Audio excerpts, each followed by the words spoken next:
Well, what I want to do in the 20 minutes that's allotted to me is not bore you into either anger or acceptance or whatever by rattling through the 300-page report that was released last week. The newspapers have covered it extensively, and I think people are familiar with the main thrust of the proposals that we've made. So I thought it would be useful to give an updated background to the kind of situation that we're in.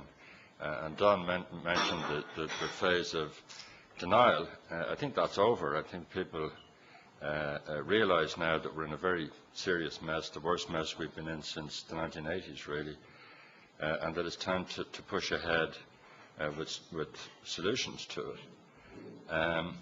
And I want to talk particularly about fiscal consolidation, and that means getting the budget sorted out. That is one of 4 priorities in macro policy that we now need to address, the restoration of fiscal balance. We're currently borrowing about 400 million euros per week. We're already facing a penalty interest rate on what we borrow, and we've been facing a penalty interest rate really since for nearly a year now. And we have to address that question, and that's mostly what I'm going to talk about today. But I also want to say a few things about the banking crisis, which you heard about this morning. We have to resolve the banking crisis. We will not have an economic recovery unless we have the kind of functioning banking system that we need. Thirdly, we have to restore the competitiveness of the economy, which had weakened in recent years. And fourthly, and this is one that's not widely understood, our national balance sheet, and there is a notion of the national balance sheet, all the assets and all the liabilities of all the households and firms and government and so on here in Ireland. The national balance sheet has got out of kilter. It got too big. We ended up with too much assets, or things we thought were assets, and heaps of debt, contracted, unlike in the 1980s, not through the government, but through the banking system. And we've now got a balance sheet that's too big, and of course the balance between assets and liabilities is a lot worse than we thought, since lots of the assets that we borrowed to acquire have turned out to be worth less than we thought. We need to deleverage the national balance sheet. That means make it smaller, really, and that process is underway. The private sector of the economy now owes a little under 400 billion to the banking system, which is one of the highest ratios to GNP in the world. I might add, Joe mentioned the European dimension to all this. About 130 billion of liquidity has been provided to our financial system by the European Central Bank, a figure that was 0 12 months ago. So had the European Central Bank not been available to provide that kind of liquidity to us over the last 12 months, we would have already hit the buffers. The deleveraging that has to happen requires not just an increase in private saving, and that's underway. There's been a huge increase in the savings ratio recently, but also asset disposal nationally to reduce debt and leverage. The state, of course, is also funding a book of assets, and it may need to deleverage too. And that's one of the things that's mentioned in passing in the report of the special group, that the state needs to dispose of assets that it doesn't need. And this illustrates the deleveraging that's already underway. This chart shows, as a percentage of GDP, the net foreign liabilities of the Irish banking system, and you can see from the chart that they trundled along at a fairly lowish level until about 2003, 2004, took off, increased really very dramatically, and that's turned now, and that part of the deleveraging process is underway.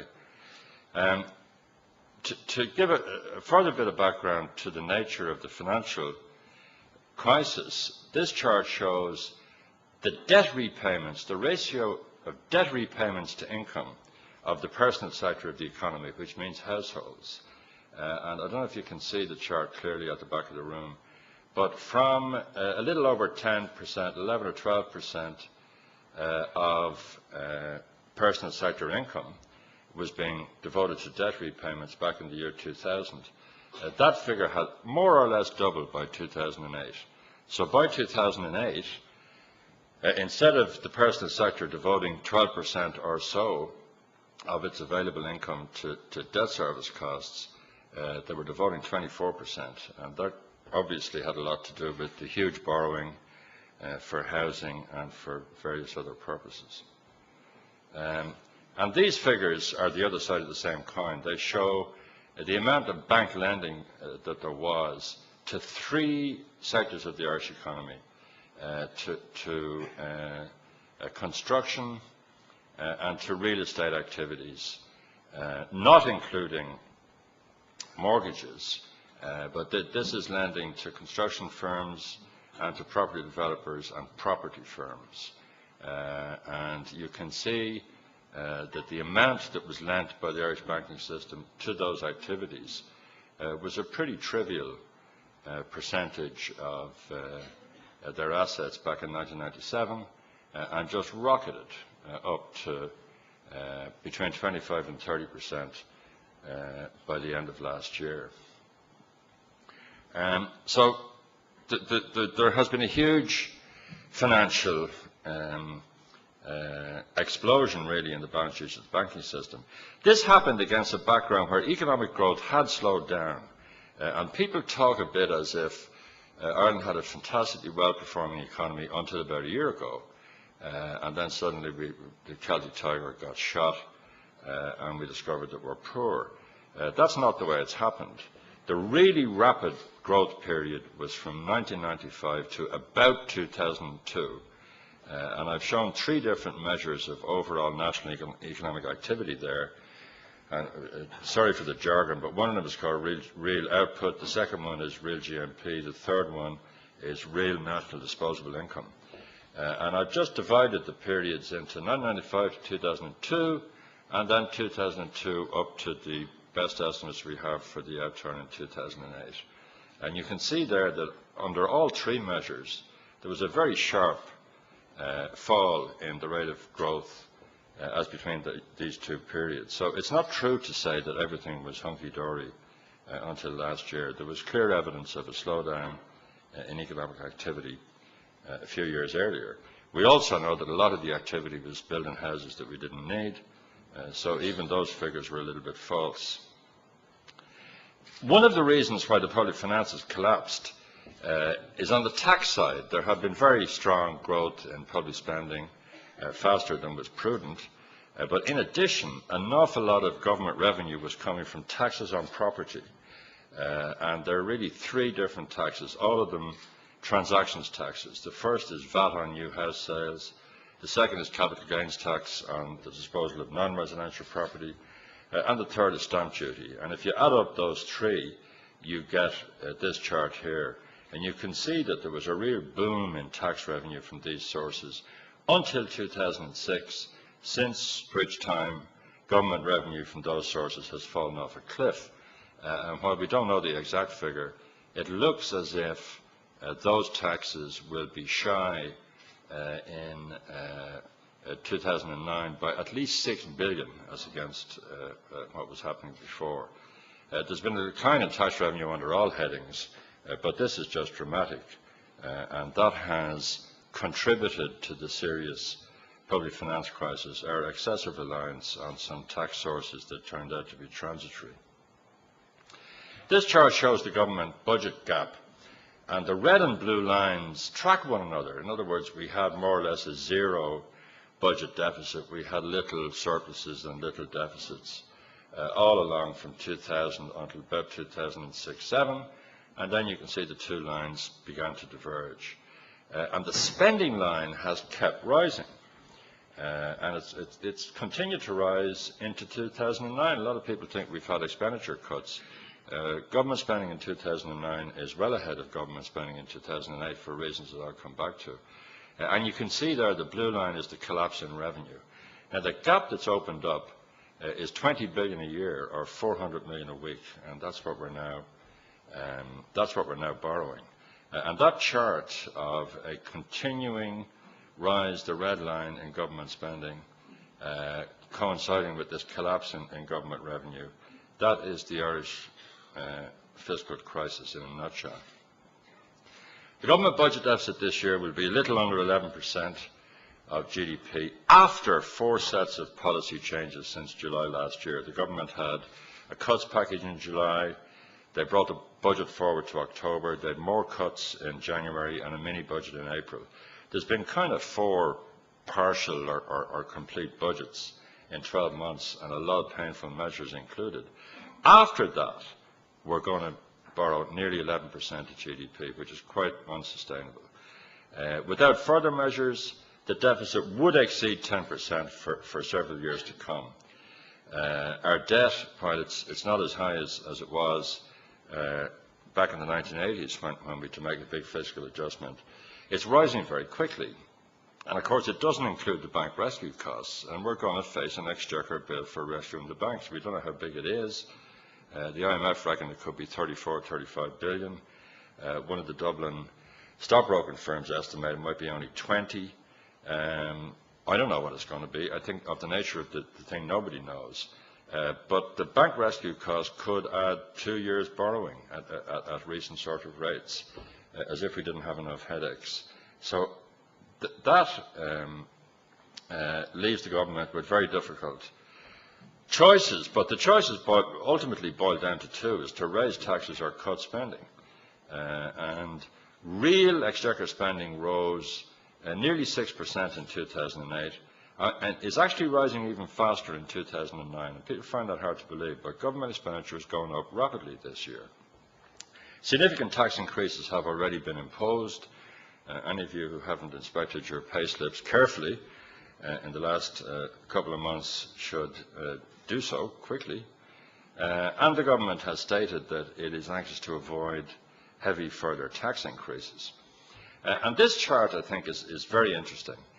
It shows, going all the way back to the early 1980s, the total of all government spending as a percentage of GNP, and that is government current spending, exchequer capital spending, and the cost of debt service. And you can see that the biggest component, the dark blue line, the tallest of the components in the histogram, is gross current spending. That's spending on health, education, welfare, all that sort of stuff. And as a percentage of GNP, it had fallen a bit during the Celtic Tiger years, partly because GNP is rising so fast. Then it had been flat for a few years, and it's gone up dramatically in the last few years. Of course, this year, it's gone up because there's more and more people on the live register, unfortunately. And also because there just have been continuing increases in voted spending under the various headings. The other little bits in the diagram there are not quite so clear, but if you get a chance to have a look at it, and I'll get somebody to put it up on the summer school's website later on, you'll be able to see that the debt service item has begun to rise, and that will remind lots of us, Alan Dukes in particular, who was in government back in the 1980s.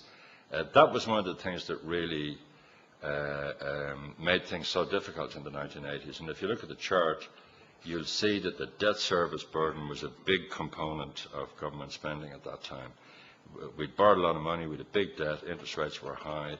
The debt service actually fell, and fell quite dramatically over the last 5, 6 years ago. Even 2 or 3 years ago, it was pretty small. It's ominous, though. It's begun to creep up again in the last while. And the bottom line on all of this is that total government spending as a percentage of GNP is now back to where it was in 1987. So if anybody has you persuaded that we don't have, relative to income, high government spending in Ireland right now, well, they're wrong. The combination of the increases in spending in recent years and the squeeze on GNP means that the percent of our GNP that is being devoted to public spending now is as high as it was back in 1987. And that shows exchequer spending excluding debt service, and you can see a similar pattern there. These figures show what's happened to total spending, all exchequer spending, inflation as measured by the Consumer Price Index, and what the difference between the two is. And it's very interesting, the figures. There was a real increase in total spending of 11.2% in 2001, but in all the other years along the way, it was 5, 6, 4, 9, 6, 7. Last year, in 2008, there was a real increase in spending ahead of inflation of 5.7%. This year, and this is only a stab at it, obviously, the year is only half over, spending is up 6.9%. I mean, you know, in the total amount of money the government's going to spend in Ireland this year is up 6.9% in cash as against last year. Price level is probably going to be down 3, CPI could be down 3.8%, and that gives you an even bigger real growth in spending this year. To go back to what happened in the 1980s, the budget balance, the budget deficit got stuck in a groove at 10 or 12%, and we didn't get out of that groove for 7 or 8 years. We ended up with a huge debt burden. Eventually, at the end of the 1980s, we took lots of actions. Also got lucky a bit, and tax revenues began to recover, and we eventually got out of it.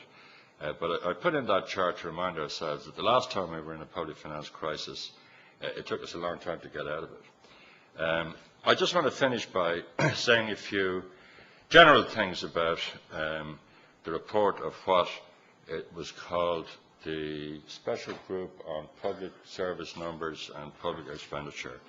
Not the snappiest title that Sir Humphrey ever came up with. George Lee, when he was a reporter, he rang me on my mobile one day. I was in the car, and he said, "It's 5 to 1, I'm going on the 1 o'clock news. What's the correct name of this outfit that you're the chairman of?" And I had to say, "I don't know, George." And he had to ring some guy in finance to find out what it was.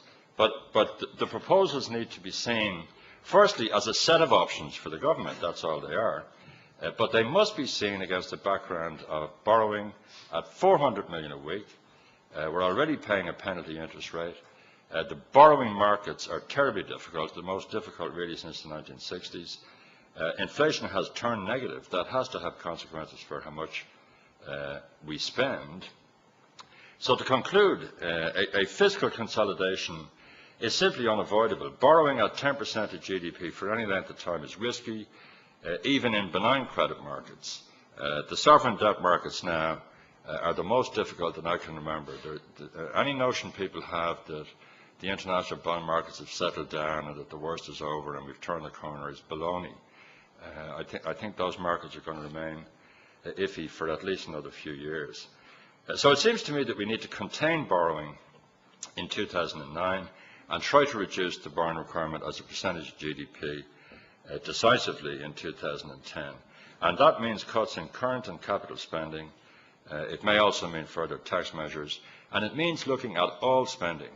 The responses to the publication of our report last week have included accusations that we have targeted certain areas, and I'm counting the areas, and as far as I can make out now, spokespersons for every single government department have stated that they were targeted. And they're right. We looked at everything with no red lines and no areas of current spending exempted. And a similar exercise is underway. I've nothing to do with it in the Department of Finance on the capital budget. That's the situation that we're in. And the option is to deal with it or leave it to somebody else to deal with it if we fail. Thank you.